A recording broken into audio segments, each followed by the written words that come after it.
Israel's withdrawal from Lebanon on May 24, 2000, in compliance with UN Resolution 425, marked Israel's desire for normalization with Lebanon and the hopes for a new Middle East. Unfortunately, the Lebanese government, enforced by the Syrian regime control, decided to allow a global Shiite terrorist organization in its deplorable act, backed by Iran, to take control and fortify itself along the international borderline. Ever since Hezbollah overtook control of South Lebanon, it turned the international borderline between Israel and Lebanon into a war zone, kidnapping and killing border patrols, attempting to draw Israel's response. On July 12th, Hezbollah terrorists infiltrated into Israel territory and attacked 2 IDF armored jeeps patrolling the border with Lebanon, killing 3 soldiers and kidnapping 2. IDF ground forces entered Lebanon in the area of the attack. Simultaneously, Hezbollah initiated an onslaught of missile attacks throughout 1/3 of the length of Israel, of holy sites along the Sea of Galilee, and many more Jewish, Muslim, and Baha'i shrines, launching thousands of rockets, wounding and killing thousands of civilians.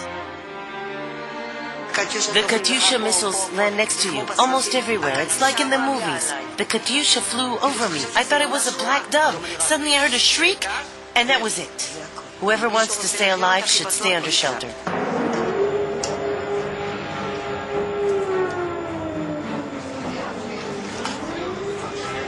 We've been living here in this shelter for the past 19 days. We get up in the morning, we run home for a short while, but we're even afraid to shower from fear of a sudden bombing, and we quickly return to the shelter. We run from our home to the shelter every 5 minutes.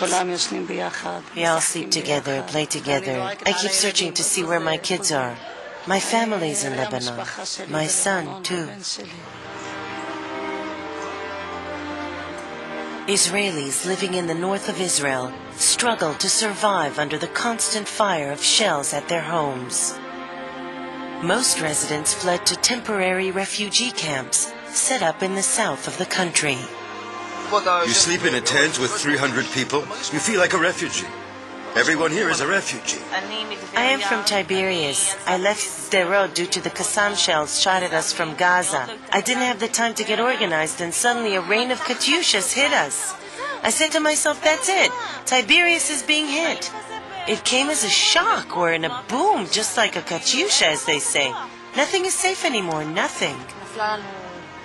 Katyusha landed in the middle of our street. I went into shock from the blast, the boom and the shriek.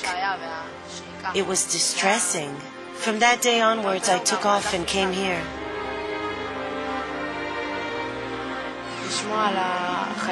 To hear of all the soldiers and the dead, to think of them fighting in Lebanon, it's really difficult. To watch television and see them fight for our well-being. Haifa, Israel's 3rd largest city and a symbol to Arab-Israeli coexistence, was targeted for the first time, and citizens who never felt the threat of war suddenly found themselves under the line of fire, sharing the anxiety and fear of the missile attacks. I tuned the radio in order to listen to where the missiles landed. And then the missile hit me. What can I tell you? I was totally helpless. I never felt anything like that before. I was sure it was the end of the world, that I'd been there and come back. I always said it was 1 in a million chance for it to hit me. There are better chances winning the lottery, and then I was hit.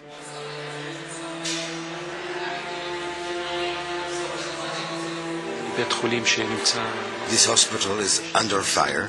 Russians, Arabs, Jews, Israelis, a very varied team of people. And the beauty of it, that we are all working together to serve the same purpose. The Katyusha rocket is fired at you.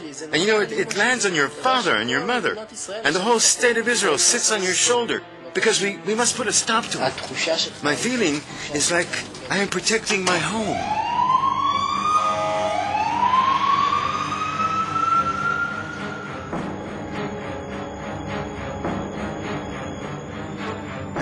I arrived to this scene with 2 teams. This whole place was in flames. You can see the holes in the gas tanks made by the shrapnel. In the Upper Galilee, we have been bombed with over 100 Katyushas per day. The scenes are painful and shocking. People are confused, bleeding, panicking, anxiety wherever you go. No one can say it's not frightening. The missiles they launch have no specific address. It does not differentiate a Jew from an Arab. It bombs the Jewish and the non-Jewish homes. Throughout this period, the Israeli Defense Forces have been trying to put a stop to these attacks and try to bring to the return of the 2 kidnapped soldiers.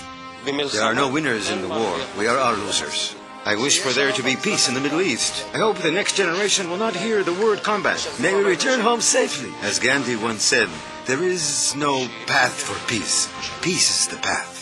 Israel was established as a pluralistic democratic state based on freedom, justice, and peace for all its citizens, irrespective of religion, race, or sex. Israelis today wish for an end to violence and call for a new Middle East free of terror and hostility.